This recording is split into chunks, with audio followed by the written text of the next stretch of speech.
Assalamualaikum warahmatullahi wabarakatuh. Perkenalkan, nama saya Muhammad Rizky, NPM 2013010005, kelas reguler 1, klaster 2, 3B. Mata kuliah nematologi. Tujuan praktikum ini adalah sebagai salah satu syarat kelulusan mata kuliah nematologi. Di sini saya akan menjelaskan serangan nematoda di atas permukaan tanah. Di sini saya akan menjelaskan nematoda apa saja yang dapat menyerang tanaman tersebut, baik daun, batang, maupun akar. Yang pertama, saya akan menjelaskan morfologi nematoda. Morfologi nematoda. Nematoda berukuran sangat kecil, yaitu berkisar antara 300 sampai 1000 mikron. Panjangnya sampai 4 mm dan lebarnya 15 sampai 35 mikro. Karena ukuran yang sangat kecil ini menyebabkan nematoda ini tidak dapat dilihat dengan mata telanjang. Akan tetapi hanya dapat dilihat dengan mikroskop. Nematoda jantan dewasa berbentuk memanjang, bergerak lambat di dalam tanah. Panjangnya bervariasi dan maksimum 2 mm. Kepalanya berlekuk dan panjang stiletnya hampir 2 kali panjang stilet betina. Siklus hidup nematoda. Umumnya perkembangan nematoda parasit tanaman terdiri dari 3 fase, yaitu telur, larva 1 sampai larva 4. Nematoda dewasa. Siklus hidup nematoda puru akar sekitar 18 sampai 21 hari atau 3 sampai 4 minggu dan menjadi lama pada suhu yang dingin. Jumlah telur yang dihasilkan seekor betina tergantung pada kondisi lingkungan. Pada kondisi biasa, betina dapat menghasilkan 300 sampai 800 telur dan kadang-kadang dapat menghasilkan lebih dari 2800 telur. Di dalam akar, larva nematoda menetap dan menyebabkan perubahan sel-sel yang menjadi makanannya. Larva menggelembung dan melakukan pergantian kulit dengan cara untuk kedua dan ketiga kalinya. Selanjutnya, menjadi jantan atau betina dewasa yang berbentuk memanjang di dalam kutikula. Stadium keempat muncul dari jaringan akar dan menghasilkan telur secara terus-menerus selama hidupnya. Larva jantan memiliki banyak akar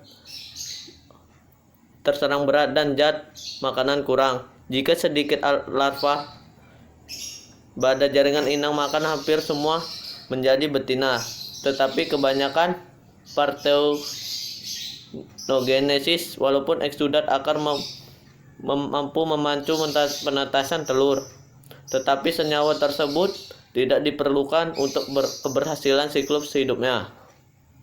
Nama-nama nematoda yang dapat menyerang tanaman. Yang pertama itu Anguina trichi, lalu Apellincoides bci, Apellincoides vacranaria, Apellincoides rhythmabosi, Belonalomus longicaudatus, Bursapelentus cyclopilus, Dicentus destructor, Dicentus dispasi. Gejala serangan nematoda. Yang pertama itu gejala serangan di atas permukaan tanah. Pertumbuhan tidak normal yang diakibatkan oleh luka pada tunas, titik tumbuh, dan primordial bunga. Tunas mati. Kadang-kadang serangan nematoda menyebabkan matinya tunas atau titik tumbuhan tanaman, sehingga tanaman tidak dapat hidup. Kasus ini terjadi pada tanaman stroberi yang terserang Apellincoides. Baru batang dan daun mengkerut. Serangan nematoda pada titik tumbuh tanaman kadang-kadang tidak sampai menyebabkan tanaman mati dan masih memungkinkan batang, daun, atau struktur lainnya dapat berkembang.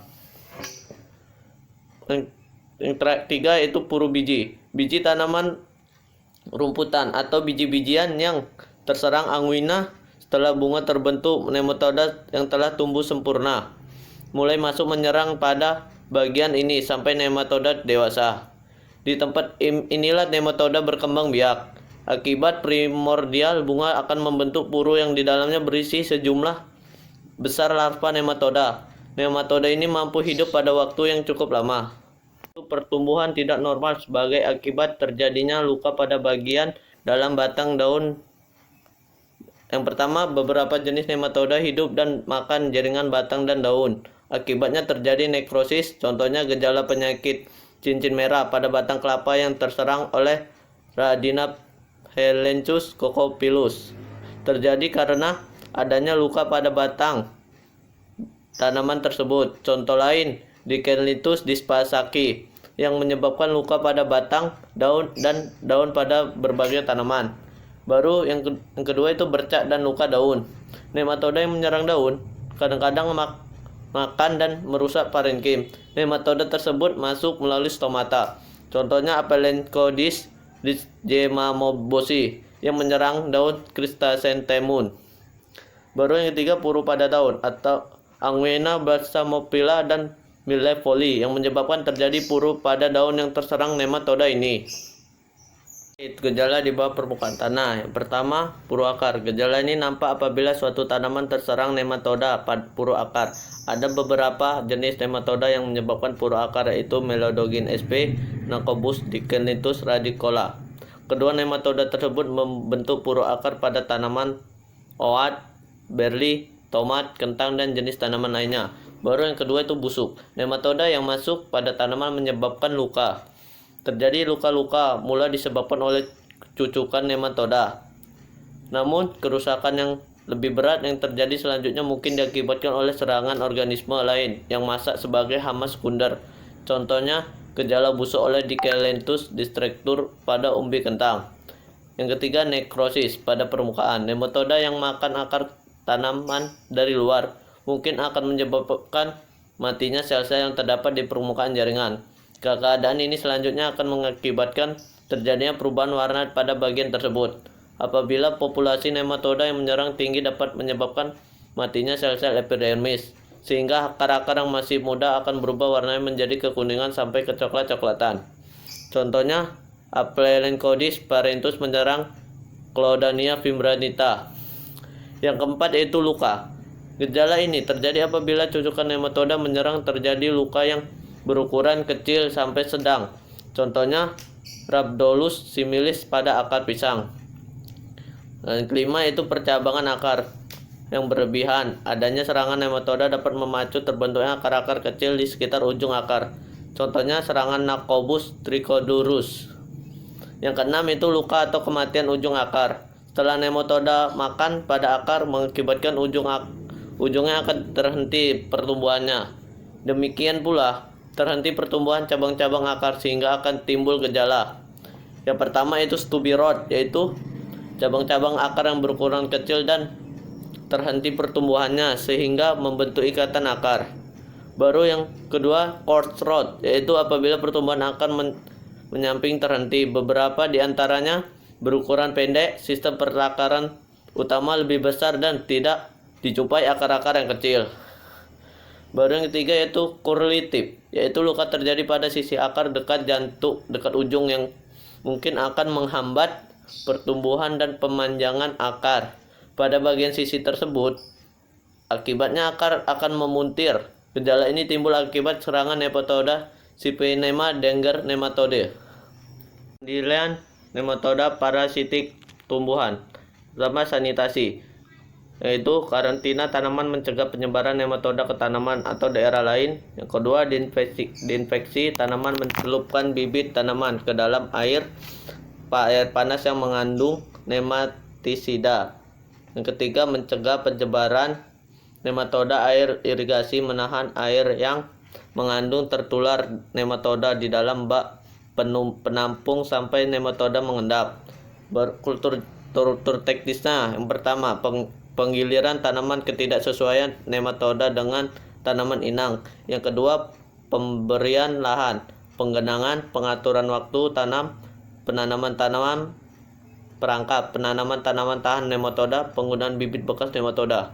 Baru yang ketiga, pupuk organik. Pemupukan bahan organik dilakukan bertujuan memperbaiki struktur tanah sehingga tanaman dapat tumbuh subur. Tanaman yang sehat dan kuat tahan terhadap banyak serangan hama dan penyakit. Dalam pupuk organik terutama pupuk kandang atau kompos, misalnya jamur perangkap. Bahan organik dapat memacu perkembangan mikroorganisme antagonis dalam tanah seperti jamur, bakteri, nematoda predator. Penggunaan pupuk NPK, dolomit, dan mulsa daun akar wangi pada lahan yang terinfeksi nematoda di Jawa Barat, mampu menghasilkan ternak basah atau bagian daun dan ranting sekitar 11,44 ton hektar, sedangkan bila tanpa mulsa menghasilkan hanya 9,75 ton per hektar. Selain fungsinya sebagai bahan organik, mulsa juga berperan dalam mempertahankan kelembapan tanah. Hasil pelapukan bahan organik bersifat racun terhadap nematoda serta memacu perkembangbiakan dan aktivitas mikroorganisme antagonis yang merupakan musuh alami nematoda seperti jamur, bakteri, dan antagonis lainnya. Fisik itu yang satu pembakaran, kedua penguapan panas, ketiga penculupan ke dalam air panas.